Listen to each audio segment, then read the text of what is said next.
요즘 시장 보면 다들 조금씩 불안해하잖아요. 최고점을 찍었다는 얘기도 나오고, 언제 조정이 올지 모른다는 생각에 좀 조마조마하죠. 그런데 이럴 때일수록 투자의 시야를 한 10년, 20년 뒤로 확 넓혀보면 어떨까요? 오늘 저희는 바로 그 장기적인 관점에서 앞으로 10년간 AI 혁명을 이끌어갈 수도 있는 아주 흥미로운 새 기업을 좀 깊게 파고 들어볼까 합니다. 아, 정말 좋은 타이밍에 좋은 주제네요. 다들 뭐 눈앞에 AI 챗봇이나 이미지 생성기에만 정신이 팔려 있을 때 사실 우리는 그 밑에서 벌어지고 있는 진짜 거대한 지각 변동을 봐야 하거든요. 오늘 우리가 살펴볼 세 기업이 그 구조를 정말 명확하게 보여줍니다. 하나는 AI와 우리가 만나는 최전선, 그러니까 상호작용 영역이 있고요. 나머지 둘은 그 모든 걸 가능하게 하는 거대한 인프라의 영역에서 격돌하고 있죠. 특히 이 인프라 쪽 두 회사는 접근법이 완전히 달라서 이걸 비교하면서 들어보시면 훨씬 재밌을 겁니다. 말씀만 들어도 벌써 흥미진진한데요. 그럼 바로 첫 번째 기업부터 만나보죠. AI와의 소통, 그 최전선에 있다는 사운드하운드 AI. 저는 이 회사 이름 들으면 딱 하나가 떠올라요. 카페에서 우연히 들은 노래 제목 기억 안 날 때 흥얼거리면 찾아주는 그 앱. 정말 마법 같았거든요. 그런데 이게 전부가 아니라고요? 그렇죠. 그 노래 찾기 앱은 사운드하운드의 기술력을 보여주는 그냥 명함 같은 거고요. 진짜 돈을 버는 사업 모델은 따로 있습니다. 아, 따로 있어요? 네, 바로 하운디파이라는 B2B 플랫폼이에요.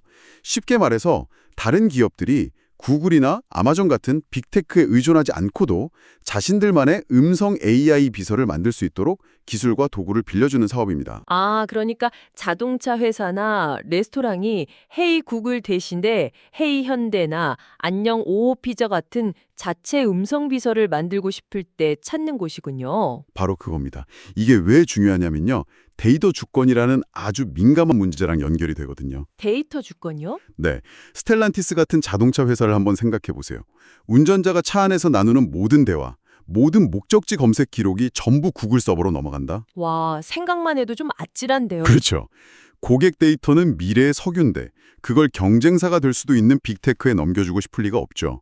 사운드하운드는 바로 그 지점에서 여러분의 데이터는 여러분의 것입니다. 라고 말하면서 아주 매력적인 대안을 제시하는 겁니다. 듣고 보니 그러네요. 고객 데이터를 지키려는 기업들한테는 정말 가뭄의 단비 같은 존재겠어요. 그런데 최근 행보를 보니까 단순히 음성 AI 기술만 파는 걸 넘어서는 것 같아요. 뭐 SYNQ3, 올셋, 아멜리아 이런 회사들을 줄줄이 인수했는데 이건 어떤 전략인가요? 아주 정확한 지적이십니다. 특히 SYNQ3나 올셋은 다 레스토랑 관련 업체들이잖아요. 네, 그게 바로 사운드하운드의 두 번째 승부수예요. 수직 계열화 전략이죠. 수직 계열화요? 처음에는 음성 AI라는 부품을 팔다가 이제는 그 부품을 이용해서 레스토랑의 주문, 결제, 고객 응대를 모두 처리하는 완성품을 직접 만들어 팔겠다는 겁니다. 아, 예를 들어 SYNQ3는 드라이브스루에서 주문받는 AI를 만들던 회사고요. 올셋은 음식 주문 플랫폼이죠.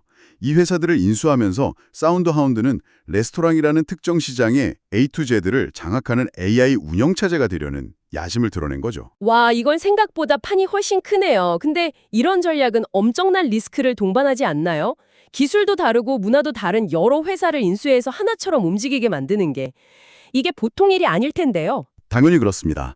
통합에 실패하면 돈만 쓰고 망할 수도 있는 거죠. 그래서 시장의 평가도 지금 극단적으로 갈리는 거고요. 평가는 어떤가요? 분석가들은 이런 공격적인 확장을 바탕으로 2027년까지 연평균 51%라는 엄청난 매출 성장을 예측하고 있어요. 51%요? 네. 하지만 현재 기업 가치는 내년 예상 매출의 22배에 달합니다. 22배. 솔직히 말해서 이건 미래에 대한 기대감을 거의 최대치로 끌어다 쓴 가격이에요.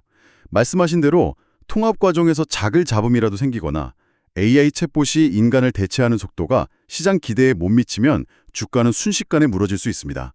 거의 완벽한 실행을 전제로 한 밸류에이션이라고 봐야죠. 알겠습니다. 사운드하운드는 결국 AI와 인간의 상호작용이 우리 삶 모든 곳으로 퍼져나갈 것이고 우리는 그 특정 영역을 완전히 장악하겠다는 아주 대담한 베팅을 하고 있는 거군요. 자, 그럼 이 화려한 상호작용 뒤에서 묵묵히 모든 것을 가능하게 하는 뇌와 근육은 누가 만들고 있을까요? 이제 진짜 전쟁터, 인프라의 세계로 넘어가 보죠. 좋습니다. AI 모델을 훈련시키고 운영하려면 어마어마한 양의 연산 능력이 필요하죠. 바로 이 연산 능력을 빌려주는 클라우드 시장에서 지금 엄청난 전쟁이 벌어지고 있습니다. 그 중심에 있는 두 플레이어가 바로 코어위브와 네비우스입니다. 먼저 코어위브부터 살펴볼까요? 이 회사 시작부터가 한 편의 영화 같아요. 원래는 이더리움 채굴하던 회사였다면서요? 맞습니다. 2018년에 암호화폐 시장이 대폭락하는 크립토 윈터가 왔을 때 대부분의 채굴 회사들은 문을 닫았어요. 수만 개의 그래픽카드, 그러니까 GPU가 고철 덩어리가 될 위기였죠. 그런데 코어위브는 발상을 전환했습니다. 아, 어떻게 했죠? 이 엄청난 GPU 연산 능력을 다른 데 쓸 수는 없을까 고민하다가 막 떠오르던 AI 시장에 눈을 돌린 거죠. 이더리움을 채굴하던 GPU를 AI 모델 훈련용으로 빌려주기 시작했는데 이게 대박이 난 겁니다. 정말 위기를 기회로 만든 전형적인 사례네요. 근데 기존에 아마존이나 구글, 마이크로소프트 같은 거대 클라우드 기업들이 있었잖아요. 신생업체인 코어위브가 어떻게 그 틈을 비집고 들어갈 수 있었죠? 바로 그 점이 코어위브의 핵심 경쟁력입니다. 기존 클라우드 서비스는 범용이었어요. 이메일 서버도 돌리고 쇼핑몰도 운영하고 AI 연산도 하는 시기였죠. 아, 한 번에 다 하는. 그렇죠. 그러다 보니 AI처럼 특화된 고성능 연산 작업에는 비효율적이고 비쌌습니다. 반면 코어위브는 처음부터 끝까지 오직 AI 연산을 위해서만 인프라를 설계했어요. 그 결과 자기들 주장에 따르면 기존 방식보다 성능은 35배 빠르고 비용은 80%나 저렴한 서비스를 내놓을 수 있었던 거죠. 잠깐만요. 35배 빠르고 80% 저렴하다고요? 네, 이게 사실이라면 오픈 AI나 마이크로소프트 같은 AI 선두 기업들이 코어위브를 선택하지 않을 이유가 없었겠네요. 실제로 2022년 말에 데이터 센터가 3개뿐이었는데 지금은 33개로 늘었다니 성장세가 정말 무섭습니다. 그런데 그 폭발적인 성장의 비결이 더 기가 막힙니다. 뭔데요? 이들은 엔비디아의 최신 GPU를 담보로 은행에서 수십억 달러를 빌리고요. 그 돈으로 또다시 엔비디아의 최신 GPU를 사들였습니다. 잠깐만요. 이해가 잘 안 되는데요. GPU를 담보로 돈을 빌려서 또 GPU를 산다고요? 네, 맞습니다. 마치 아파트 가격이 계속 오를 거라고 믿고 아파트를 담보로 대출받아서 다른 아파트를 사는 영끌 투자랑 비슷한 느낌인데요. 하하, 정확히 보셨습니다. 만약 신제품이 나와서 기존 GPU 가격이 폭락하기라도 하면 한순간에 무너질 수 있는 엄청나게 위험한 전략 아닌가요? 바로 그게 코어위브의 가장 큰 리스크이자 가장 과감한 승부수입니다. 말씀하신 대로 스마트폰이나 자동차 같은 소비재라면 감가상각 때문에 절대 불가능한 전략이죠.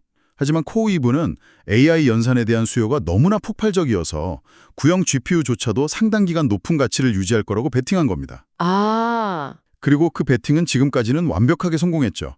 이 GPU가 GPU를 낳는 예월이지 전략 덕분에 경쟁자들이 따라올 수 없는 속도로 데이터 센터를 늘릴 수 있었던 거고요. 정말 아슬아슬한 줄타기를 하는 느낌이네요. 그럼 이런 리스크 때문인지 가치 평가는 앞서 본 사운드 하운드와는 좀 다른가요? 네, 시장도 그 재무적 리스크를 가격에 반영하고 있습니다. 코어위브의 기업 가치는 내년 예상 매출의 7배 미만 수준에서 평가받고 있어요. 아, 7배. 사운드 하운드의 22배와 비교하면 훨씬 낫네요. 그렇죠. 물론 막대한 부채가 부담스럽긴 하지만 연평균 115%의 매출 성장을 고려하면 AI 인프라의 폭발적 성장에 베팅하는 투자자들에게는 아주 매력적으로 보일 수 있는 지점입니다. 정말 흥미로운 대비입니다. 순수한 GPU 파워와 과감한 금융 전략으로 밀어붙이는 코어위브. 그렇다면 인프라 전쟁의 또 다른 주자, 네비우스는 어떤 카드를 들고 나왔나요? 네비우스는 코어위브와 정반대의 길을 갑니다. 이들은 스스로를 풀스택 AI 인프라 기업이라고 불러요. 풀스택이요? 네, 코어위브가 강력한 엔진만 빌려준다면 네비우스는 잘 조립된 완성차를 제공하겠다는 겁니다. 완성차라? 좀 더 구체적으로 설명해 주실 수 있나요? 그냥 GPU를 빌려주는 거랑 뭐가 다른 거죠? 예를 들어서 자율주행 로봇을 만드는 회사가 있다고 해보죠. 이 회사에 필요한 건 단순히 빠른 GPU가 아니에요. 수많은 센서 데이터를 실시간으로 처리하는 소프트웨어, 로봇의 움직임을 시뮬레이션하는 환경, 그리고 이 모든 것을 관리해주는 도구까지 한 세트로 필요하죠. 아, 그렇겠네요. 네, 네비우스는 바로 이런 특정 산업 분야의 고객들을 위해서 GPU 하드웨어부터 소프트웨어, 관리 도구까지 모든 걸 최적화해서 통째로 제공하는 겁니다. 아하. 코어위브의 전략이 규모의 경제라면 네비우스는 맞춤형 솔루션의 가치에 베팅하는 거죠. 범용 서비스를 싸게 대량으로 공급하는 코어 위브와 비싸더라도 특정 고객에게 딱 맞는 프리미엄 서비스를 제공하는 네비우스. 완전히 다른 시장을 공략하고 있군요. 그런데 아직 규모는 코어 위브보다 훨씬 작다고 들었어요.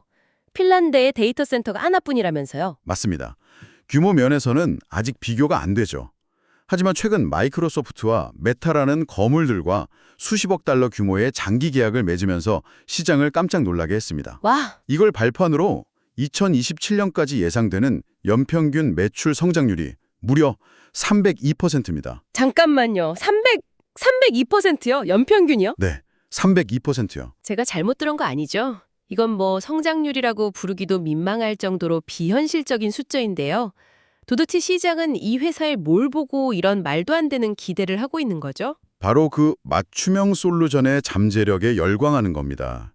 시장은 결국 범용 인프라가 아니라 AI가 특정 산업에 깊숙이 적용될수록 네비우스 같은 전문화된 서비스의 가치가 훨씬 더 커질 거라고 보고 있는 거죠. 아, 그 기대감이 반영되다 보니 기업 가치는 내년 예상 매출의 무려 48배에 달합니다. 48배. 네, 코어위브의 7배, 사운드하운드의 22배를 훌쩍 뛰어넘는 수준이죠. 정말 어마어마하네요. 하지만 이런 엄청난 기대는 그만큼의 증명을 요구할 텐데요. 네비우스의 진짜 시험대는 언제쯤 올까요? 이들의 운명을 가를 첫 번째 시험대는 2026년 말이 될 겁니다. 그때까지 1기가와트 GW 규모의 GPU 전용 전력을 확보하겠다는 목표를 내걸었거든요. 이건 정말 거대한 규모의 데이터 센터를 짓겠다는 약속입니다. 그렇군요. 만약 이 약속을 지켜낸다면 네비우스의 맞춤형 전략이 시장에서 통한다는 강력한 증거가 되겠죠. 하지만 실패한다면 48배라는 높은 기대감은 순식간에 실망감으로 바뀔 수 있습니다. 자, 오늘 정말 흥미로운 새 기업을 살펴봤습니다. 정리해보면 이 세 회사는 AI의 미래에 대해 전혀 다른 세 가지 질문을 던지고 있는 것 같아요. 첫째, 사운드하운드는 AI가 우리의 일상과 어떻게 소통하게 될 것인가 라는 질문에 특정 산업을 완전히 장악하는 방식이라고 답하고 있고요. 그렇죠. 마지막으로 네비우스는 같은 질문에 힘이 아니라 그 힘을 특정 목적에 맞게 정교하게 다듬는 기술이라고 답하고 있네요. 완벽한 요약입니다. 투자 관점에서 보면 세 가지 맛의 스테이크 같아요. 스테이크요? 하하. 네, 사운드하운드와 네비우스는 최고급 레스토랑에서 먹는 최상급 스테이크입니다. 맛은 기가 막히겠지만 가격이 너무 비싸서 혹시라도 조금이라도 즐기면 실망감이 엄청나게 크겠죠. 아, 기대치가 너무 높으니까요. 그렇죠. 반면 코어위브는 가성비 좋은 맛집의 스테이크예요. 가격은 합리적이지만 주방, 즉 재무 쪽에 불이 날 위험을 안고 있죠. 이 세 기업의 미래는 앞으로 AI 시장이 어떤 전략을 선택할지를 보여주는 아주 중요한 바로미터가 될 겁니다. 오늘 AI 혁명의 서로 다른 단면을 공략하는 세 기업의 이야기를 깊게 나눠봤습니다. 이들의 대담한 베팅이 과연 10년 뒤에 어떤 결과로 돌아올지 앞으로 계속 지켜보는 것만으로도 아주 흥미로운 여정이 될 것 같습니다. 마지막으로 한 가지 생각해 볼 만한 질문을 던져드리고 싶네요. 네. 오늘 이야기 나눈 이 회사들을 보면 19세기 미국의 골드러시가 떠오릅니다. 아시다시피 진짜 돈을 번 사람들은 금을 캐던 수많은 광부들이 아니라 그들에게 곡괭이와 청바지를 팔았던 사람들이었잖아요. 아, 그렇죠. 리바이스 같은. 네. 과연 AI 시대의 진정한 승자는 우리 눈에 보이는 화려한 앱을 만드는 회사일까요? 아니면 그 앱들이 돌아갈 수 있도록 묵묵히 인프라라는 곡괭이를 제공하는 회사일까요? 그리고 만약 곡괭이를 파는 회사가 이긴다면 그 승자는 가장 튼튼하고 강력한 곡괭이를 대량으로 파는 코어위브일까요? 아니면 특정 지형에 딱 맞는 특수 곡괭이를 만들어 파는 네비우스일까요? 아마 이 질문에 대한 여러분 각자의 답 속에 미래 수조달러 시장의 항방이 숨어 있을 겁니다.